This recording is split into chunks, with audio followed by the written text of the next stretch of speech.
자, 우리가 성경을 보면 우리 참 중요한 것 가운데 하나가 뭔가 하면 하나님의 뜻입니다. 영어로는 God's will, 하나님의 뜻. 또 다르게 보면 하나님의 의지라고도 할 수 있죠. 이 망가진 세상, 어떻게 보면 참 소망이 없는 세상이지만 그래도 이 세상이 굴러가고 있는, 돌아가고 있는 이유는 이 땅을 향한 하나님의 뜻이 있기 때문에 이제 움직여지고 있는 것입니다. 그 뜻은 이 만물이, 망가진 만물을 회복시키시려고 하시는 하나님의 구원의 계획이 그 뜻 안에 있는 것입니다. 그래서 우리가 성경을 읽을 때마다 하나님의 뜻이 무엇입니까? 이렇게 물을 때가 많습니다. 삶이 불안하고 불투명한 이유는 뭘까요? 하나님의 뜻이 무엇인지 잘 알 수 없기 때문입니다. 우리에게 일어난 어떤 사건보다 이 사건이 도대체 왜 일어났는가? 또 이 일에 하나님의 뜻은 어떤 것입니까? 이게 이제 궁금한 것입니다. 우리는 어떤 결정을 낼 때마다 가장 필요한 것이 하나님의 뜻입니다.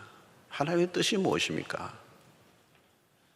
만약에 우리가 하나님의 뜻만 제대로 안다면 그대로 살면 됩니다. 누가 가장 복된 삶을 살죠? 하나님의 뜻을 알고 그 뜻을 따라 살아가는 사람들입니다. 우리가 주기도문을 외울 때마다 뜻이 하늘에서 이루어진 것 같이 땅에서도 이루어지이다. 이 구절이 얼마나 귀중한지 모릅니다. 이것은 기도이지만 신앙의 고백과도 같죠. 신앙의 고백이기도 합니다. 당신의 뜻이 이루어지다. 우리의 뜻이 이루어지면 안 됩니다, 여러분. 우리의 뜻은 우리가 불완전한 것입니다. 하나님의 뜻이 이루어져야 되죠. 그래서 하나님의 뜻이 이루어지길. 하나님은 당신의 뜻을 지금도 이루고 계십니다. 성경은 그 모든 이야기죠. 하나님의 뜻이 성취되어져 가는 과정을 기록한 것이 성경입니다. 또 하나님은 당신의 뜻을 이루심으로 당신이 하나님이심을 증거하시죠. 그래서 우리의 신자의 절대적 기준은 하나님의 뜻입니다. 우리가 하나님의 뜻대로 살기만 한다면 틀림없이 하나님은 당신이 하실 일을 하실 줄로 믿습니다. 여러분, 무엇인가 잘 안 풀리고 있다면 하나님의 뜻을 따라 살아보십시오. 하나님의 뜻, 성경을 보고 묵상하면서 하나님의 뜻을 발견하고 그 뜻대로 살기만 하면 모든 얽힌 것이 다 풀려지는 역사가 일어나게 될 줄로 믿습니다. 이 하나님의 뜻은 때로는 우리가 이해하기 어려울 때도 있습니다. 그러나 이해가 안 되어도 그 말씀을 따라, 그 뜻을 따라 살아가는 것. 그래서 하나님의 뜻 앞에서 우리가 선택할 것은 딱 하나밖에 없어요. 순종인 것입니다. 그 뜻이 내 마음에 들든 안 들든 상관이 없어요.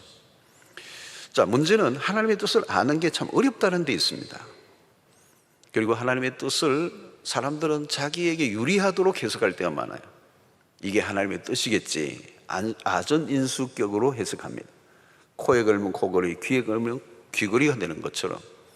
그래서 성도들이 그 뜻을 잘못 오해할 때가 많습니다. 그리고 성도의 삶에 어떤 받아들이기 어려운 일들이 생길 때는 하나님의 뜻을 해석하기가 어려워. 도대체 뭔지 알 길이 없는 거죠. 우리 성도들 가운데도 어려운 일을 당하고 도대체 하나님의 뜻이 무엇인데 이렇게 어려운 일이 나에게 닥쳤습니까? 그래서 이 뜻을 알려고 하면 하나님의 뜻을 분별해야 되는 거죠. 그래서 로마서 12장 2절의 말씀, 너희는 이 세대를 본받지 말고 오직 마음을 새롭게 함으로 변화를 받아 하나님의 선하시고 기뻐하시고 온전하신 뜻이 무엇인지 분별하도록 하라는 거예요. 분별하는 것이 중요한 것입니다. 하나님의 뜻을 알기 위해. 자, 어떤 경우에는 하나님의 뜻은 참 어렵지만 어렵지 않은 하나님의 뜻이 있어요. 드러난 하나님의 뜻입니다. 그게 오늘 본문의 말씀이에요. 우리가 다시 한번 보면 16절로 18절에 항상 기뻐하라, 쉬지 말고 기도하라, 범사에 감사하라, 이것이 그리스도 예수 안에서 너희를 향하신 하나님의 뜻이니라. 범사에 감사하는 것, 쉬지 말고 기도하는 것, 항상 기뻐하는 것. 자, 오늘은 범사에 감사라에 좀 초점을 맞추려고 합니다. 자, 하나님의 뜻은 무엇입니까? 오늘 우리가 선명한 건 가끔 감사하라가 아니에요. 종종 감사하라도 아닙니다. 기분 좋으면 감사가 아니에요. 어떤 상황에 따라 감사가 아니고 어떤 상황에도 불구하고라는 거죠. 범사에라는 거, 범사에. 영어 성경에 보면 어떤 상황에도 이런 표현이에요. 자, 여러분, 이건 쉬운 일이 아니죠, 여러분. 어떻게 보면 오르지 못할 산처럼 보여요. 높은 정상을 바라보는 느낌입니다. 그런데 과연 가능한 얘기일까? 자, 바울은 불가능한 일을 우리에게 요구한 것인가 그러면? 우리의 일상에서는 이 말씀을 실천하기 어려운 상황이 많이 일어나요. 이해하기 어려운 일들이 막 밀어닥칠 때 얼마나 많습니까, 여러분? 인생이 꽃길이 아니잖아요. 봄날 같은 인생만 펼치면 얼마나 좋겠습니까? 혹독한 겨울 같은 인생이 우리의 인생에 얼마나 많이 다가옵니까? 자, 우리는 언제 주로 감사합니까? 내가 기대했던 것보다 더 나은 결과가 주어졌을 때요. 자동차가 뒹굴었는데 약간 타박상만 입었을 때 감사가 나오죠. 죽을 뻔했는데 살았다. 암 검사를 했는데 음성으로 나왔을 때 감사하다. 그러면 얼마나 좋겠습니까? 그런데 우리가 예상하고 기대했던 것보다 더 나쁜 상황과 마주쳤을 때, 사건과 사고가 연속으로 일어났을 때 우리의 삶은 무너지죠. 감정이 바닥을 치게 됩니다. 자, 오늘 우리가 이 풀어야 될 숙제입니다. 그냥 과연 범사에 감사가 가능한 것인가? 자, 오늘 여러분이 그렇다면 이 본문에서 우리가 눈여겨보아야 될 말씀이 있어요. 18절을 다시 보면 범사에 감사라. 이것이 그리스도 예수 안에서, 여기 줄을 꺼야 돼요. 그리스도 예수 안에서 너희를 향하신 하나님의 뜻이니라. 여기 비밀이 여기 있습니다. 그리스도 예수 안에서. 여러분, 우리가 무슨 재주로 범사에 감사할 수가 있겠습니까? 인간적인 노력으로는 한계가 있어요. 그런데 바울은 대책 없이 우리에게 범사에 감사를 강요하고 있는 게 아니에요. 범사에 감사를 여는 키워드를 우리에게 가르쳐주고 있습니다. 이게 뭐냐면 그리스도 예수 안에서. 여러분, 이 그리스도 예수 안에서의 어마어마한 비밀이 있는 겁니다. 그리스도 예수 안에서 우리가 하나님의 자녀가 되었습니다. 그리스도로 인하여 하나님과 새로운 관계가 열렸고, 그리스도로 인하여 하나님 우리의 아버지가 되시고, 그리스도 안에서 우리는, 그리스도 안에서라는 말은 그리스도 안에 거하는 삶을 살게 되었다는 거예요. 그래서 여러분, 여기 항상이라는 말과 쉬지 말고 범사에라는 이 말은 그리스도 안에 거하라라는 말과 같습니다. 신앙이란 종교적 활동과는 다른 거예요. 우리가 그리스도를 믿는 순간부터 우리 안에 그리스도가 거하시고 우리는 그분 안에 거하는 삶을 살고 있다. 그게 요한복음 15장 포도나무와 가지야의 비유에서도 잘 알려주고 있습니다. 자, 사도 바울은 빌립보에서도 주 안에서 기뻐하라 이렇게 얘기합니다. 그냥 기뻐하라가 아니에요. 그냥 기뻐할 수가 없어요. 그 바울은 반드시 단서를 다는데 주 안에서 기뻐하라. 그 말은 그리스도를 빼면 우리는 불가능하다는 겁니다. 그리스도 안에서 가능하다는 거예요. 그리스도를 빼버리면 우리는 모든 게 무너집니다. 우리의 감사의 이유는 그리스도 안에 있기 때문이지 일어난 상황 때문이 아니라는 거예요. 만약에 외적인 조건으로 인해 감사하고 기뻐한다면 우리는 하루에도 12번 오락가락 할 거예요. 상황은 늘 변하기 때문에. 여러분, 주식이 늘 변하잖아요. 부동산이 늘 변하잖아요. 그 집값이라는 게 늘 오르고 내리는 거잖아요. 그것에 반응한다면 우리는 늘 흔들릴 수밖에 없다는 거예요. 바울은 조건적으로 감사하라고 하지 않습니다. 그것은 하나님의 뜻이 아니라는 겁니다. 그리스도와의 교제를 지속적으로 살아가게 될 때 주어지는 기쁨이고 감사라는 거예요. 바울이 그렇게 살았습니다. 자신은 전혀 그렇게 살지 않으면서 우리에게 범사에 감사하라 그렇게 강요했다는 것은 위선입니다. 그러나 바울은 감옥 안에서 실제로 기뻐했습니다. 오늘 빌립보서도 감옥 안에서 기록한 성경입니다. 감옥 안에서 매를 맞으며 갇혀 있었지만 한밤중에 찬송과 기도하며 옥문이 열리는 역사가 일어났습니다. 그의 서신을 보면 감사로 가득 차 있습니다. 바울은 빌립보스 안에서 그 비밀들을 계속 털어놓고 있는데요, 빌립보스뿐만 아니라 그의 서신을 읽어보면 끊임없이 그가 얘기하는 것은 그리스도 안에서라고 하는 표현을 써요. 빌립보서 4장 6절로 7절입니다. 아무것도 염려하지 말고 다만 모든 일에 기도와 간구로 너희 구할 것을 감사함으로 하나님께 아뢰라. 그리하면 모든 지각에 뛰어난 하나님의 평강이 그리스도 예수 안에서 너희 마음과 생각을 지키시리라.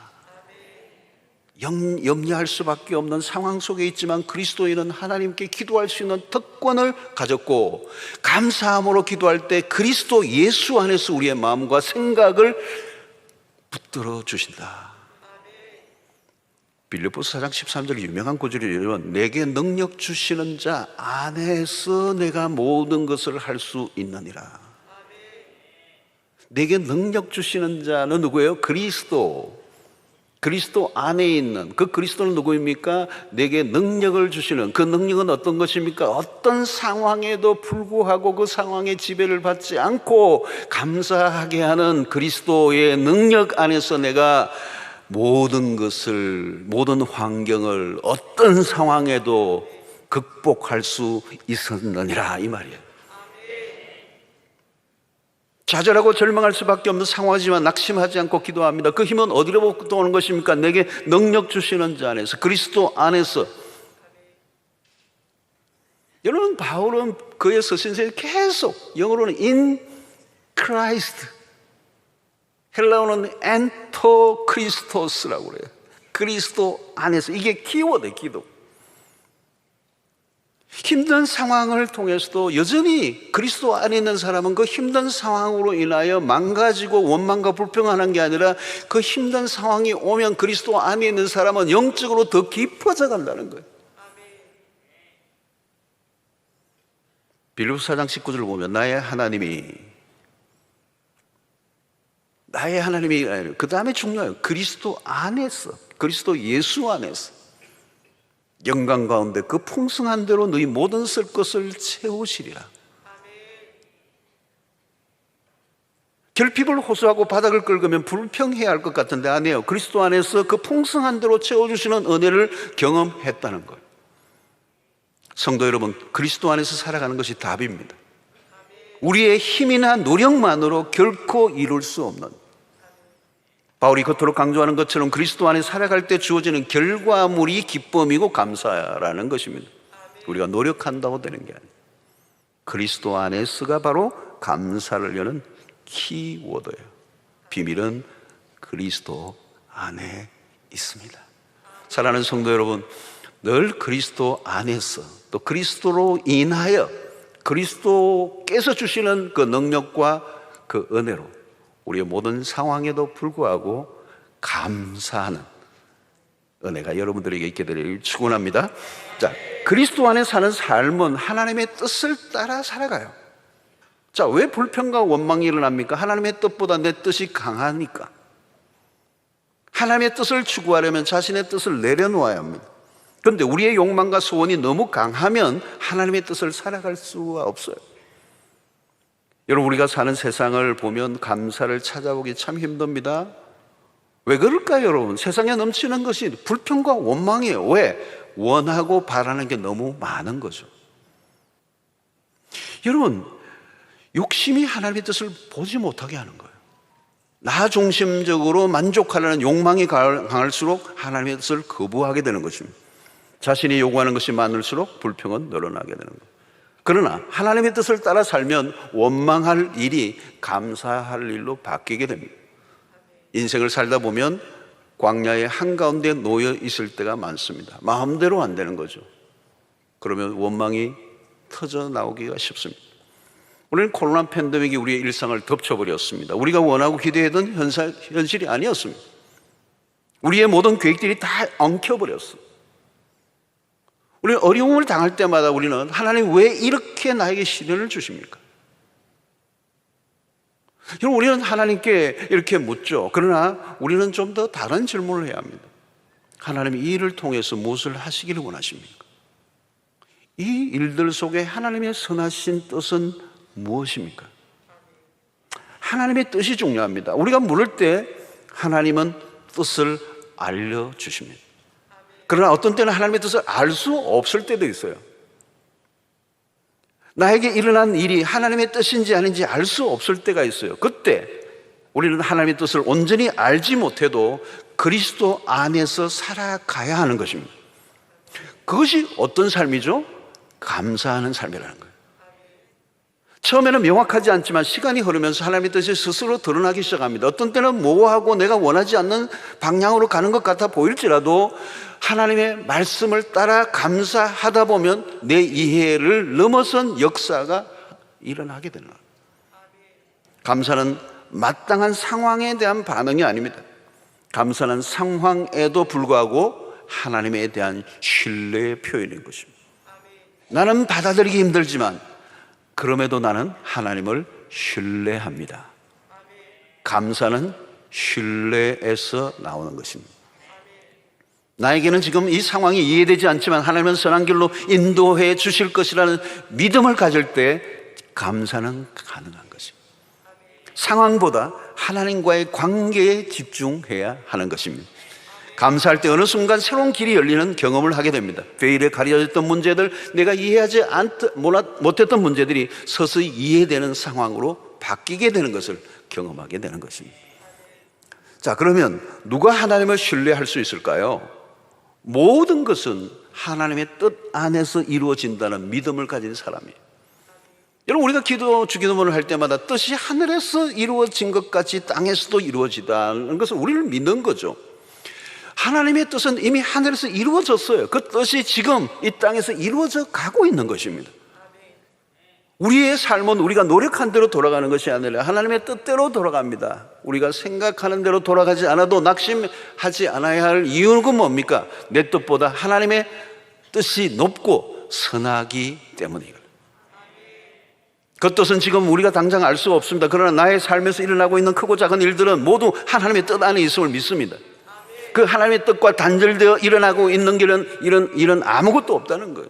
그렇다면 힘들고 어려운 순간마저도 받아들여라는 거예요. 내가 보기에는 이해가 되지 않지만 하나님의 의도와 목적이 있음을 받아들일 때 그때 감사가 가능한 것입니다. 그런데 여러분, 우리의 마음이 어두워지면 하나님의 목적과 계획이 보이지 않습니다. 그러면 우리의 수단과 방법을 동원하기 시작해요. 그때부터 불순종이 시작이 되고 그 불순종으로는 하나님의 뜻을 이룰 수가 없어요. 하나님의 뜻은 그리스도 안에서 이루어지게 되는 것입니다. 우리가 무엇을 기도합니까? 기도에서 가장 중요한 것은 하나님의 뜻이 이루어지도록 기도하는 것입니다. 하나님의 뜻이 이루어지는 것이 최상의 응답이기 때문에, 그렇다면 쉬지 말고 기도해야 하고, 쉬지 말고 기도하고 있다면 범사에 감사하라는 것입니다. 자, 그리스도 안에서 살아가는 사람들은 그리스도 안에서 부르심을 입은 사람들이에요. 로마서 8장 28절입니다. 우리가 알거니와 하나님을 사랑하는 자고 그의 뜻대로 부르심을 입은 자들에게는 모든 것이 합력하여 선을 이루느니라. 참, 로마서 8장 28절은 이 감사절마다 언급하지 않을 수 없는 구절이에요. 너무도 놀라운 구절이죠. 우리는 수없이 들었지만 이 말씀 안에 있는 비밀이 얼마나 큰지. 우리가 알거니와 하나님을 사랑하는 자 이퀄 그의 뜻대로 부르심을 입은 자들, 오늘 우리를 말하는 거예요. 그렇다면 우리는 그분 안에서 모든 어떤 것들이 합력하여 선을 이룰 것이다. 자, 하나님의 뜻대로 부르심을 입었다는 거예요. 하나님의 뜻을 따라 모든 세상이 돌아가는데 그 뜻 안에 우리가 있다는 것입니다. 그리고 그 뜻은 인간에 의해 저지를 당하거나 실패하지 않는다는 거예요. 하나님은 선을 이루시는 분입니다. 그 말은 하나님은 악에 의하여 하나님의 선이 방해를 받지 않으신다라는 것이고, 하나님은 선하실 뿐만 아니라 그 선을 이루실 능력도 가지고 계시는 분이라는 걸 말하는 거고, 그러므로 우리는 그분 안에 있기 때문에 우리에게 닥친 어떤 절망적인 상황보다 하나님의 선하심이 훨씬 크다는 걸 믿는다는 거예요. 그래서 절망적인 상황이 있을 때 그 절망적인 사건과 상황이 내 삶에 영향을 미칠 수 있지만 그것보다 하나님의 선하심이 훨씬 더 크기 때문에 그 하나님의 선하심이 나에게 영향을 미치는 한 나에게 닥친 그 상황이 나를 망하게 할 수 없다는 것입니다. 우리가 보기에는 불행이에요. 그런데 하나님이 보시기에는 그것은 반드시 합력하여 선을 이루실 것이다. 여러분, 우리가 살아가다 보면 우리의 잘못된 선택으로 어려움을 겪는 일들이 얼마나 많습니까? 그런 일이 다반사죠. 여러분, 우리가 지혜가 부족해가지고 너무 내가 어려서, 깨달음이 부족해서, 말씀에 무지해서, 혈기가 넘쳐서 내 욕심 때문에 그릇된 결정을 하게 되고 그것이 결국 내 인생에 큰 화를 미치게 되고 어려움을 자초하게 되는 일들이 얼마나 많습니까, 여러분? 근데 그것이 비록 우리의 잘못으로 인한 실패라도 하나님은 선으로 돌려놓으신다는 거예요. 모든 것은 그 선하신 하나님의 뜻대로 돌아가고 있음을 믿고 우리는 그분 안에, 그리스도 안에 거하고 있기 때문에 우리에게 일어난 그 어떤 일도 하나님의 선하심을 꺾을 수 없기 때문에 우리는 그 하나님에 대한 기대감을 가지는 것. 그래서 우리의 감사는 상황보다, 일어난 상황보다 하나님에 대한 기대감, 하나님에 대한 집중력을 가져야 된다. 그러므로 여러분, 이 범사에 감사라고 하는 이 말은 어떤 면에서 어떤 사건에 대해서 반응하라는 게 아니에요. 우리 일상이 되어야 된다는 거예요. 감사는 사건에 대한 반응이 아니라 삶의 태도입니다. 태도는 하루아침에 만들어지는 게 아니에요. 지속적인 노력이 필요합니다. 죄의 본성은 감사로부터 멀어지려고 하는 경향을 갖고 있어요. 우리의 일상에 배어있는 습관을 한번 보십시오. 감사가 아니에요. 원망과 불평이 우리의 몸에 배어져 있어요. 왜 그렇습니까, 여러분? 로마서 1장 21절 보니까 하나님을 알되 하나님을 영화롭게도 아니하며 감사하지도 아니하고 오히려 그 생각이 허망하여지며 미련한 마음이 어두워졌다는 거예요. 그러니까 원망과 불평은 하나님을 믿지 않는 이 사람들의 본성이에요. 본성, 악한 본성이라는 거예요. 여러분, 이 본성을 그대로 두면 어디까지 발전하는지 아십니까? 로마서 1장 22절 23절이에요 스스로 지위 있다 하나 어리석게 되어 썩어지지 아니하는 하나님의 영광을 썩어질 사람과 새와 짐승과 기어다니는 동물 모양의 우상으로 바꾸었는데. 자, 적극적으로 감사하지 않으면 그것으로 끝나는 게 아니라 배은망덕으로 넘어가요. 하나님을 우상으로 바꿔버린다는 거예요. 원망과 불평을 일삼던 이스라엘 백성들은 우상을 만들어 하나님을 배신합니다. 원망과 불평이 우상 숭배로 가는 거예요. 감사하지 않는 삶이 배은망덕으로 가는 거예요. 이것이 이스라엘 백성들의 모습이었습니다. 여러분, 이스라엘 백성들의 모습은 오늘 우리의 모습일 수도 있어요. 감사가 결코 쉬운 게 아닙니다. 본성을 꺾는 일입니다. 죄의 성향을 극복해가는 지속적인 과정이 없으면 우리는 원망과 불평으로 살 수 있다는 거예요. 여러분, 원망도 불평도 습관입니다. 감사도 습관입니다. 습관. 하나님 우리에게 말씀하십니다. 너가 어떤 상황에도 감사하라. 그것이 나의 뜻이다. 그렇다면 그 다음은 내가 선을 이룰 것이다. 너는 그리스도 안에서 살기만 해라. 그러면 내가 너를 복되게 하고 승리케 하고 합력하여 선을 이룰 것이다. 이 약속을 우리에게 하고 있는 것입니다. 하나님의 뜻이 이루어질 것입니다. 우리는 그분의 뜻대로 부르심을 이룬 자들입니다. 하나님의 뜻은 실패하지 않습니다. 반드시 이루어질 것입니다. 우리는 그 믿음을 가지고 하늘의 뜻이 하늘에서 이루어진 것처럼 땅에서도 이루어질 그날을 바라보며 아무리 힘들어도 내 입술로 범죄하지 않게 하시고 감사로 결론을 맺는 인생 되게 하여 주시옵소서. 여러분, 이 한 해 승리하는 비결이 있습니다. 마지막 날 하나님께 감사의 제사를 올려버리십시오. 감사의 제목을 끊임없이 써서 주님 앞에 올려보십시오. 이미 승리한 줄로 믿습니다. 하나님이 승리하게 하실 줄로 믿습니다. 그 하나님께 감사하며 이 한 달을 보내시고 이 한 해를 마무리하는 은혜가 있게 되기를 주의 이름으로 축원합니다.